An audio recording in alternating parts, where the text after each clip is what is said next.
अगं विसोबा शास्त्री भुकेनं व्याकुळ झालेत, त्यांना आधी मांडे खायला घाल बघू.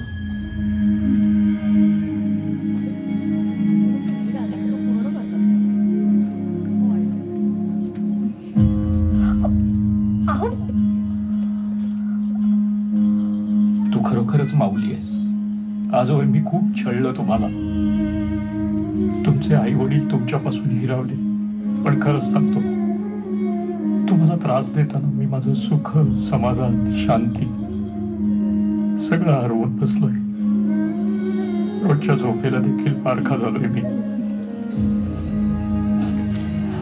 मला आता शांतता हवी. माझे अपराध पोटात घ्या. या ओझ्यातून मला मुक्त करा माऊली. या ओझ्यातून मला मुक्त करा.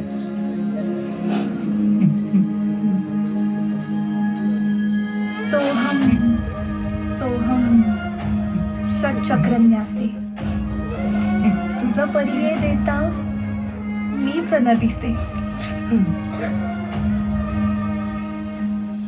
ऐसी निद्रा तुझं लागो दे पुत्रा, मुक्ताई खेचरा उपदेशी मंत्रा.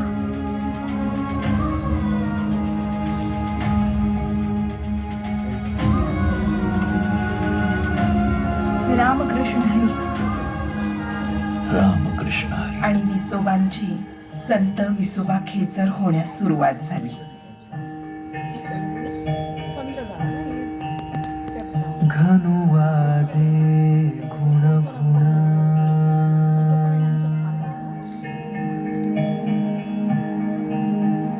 घनु वाजे गुण गुण, वारा वाहे ऋण जुणा, वारा वाहे ऋण जुणा, भवतारकू हा कान्हा वेगी भेटवा का.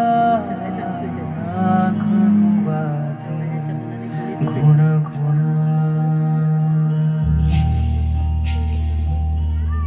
काय ग, काय बघतेस मुक्ते? भाषा अमृतातेही पैजा कशी जिंकते ते पाहतीये. कसं मनोहारी शब्दचित्र तयार करतोस बघ तू.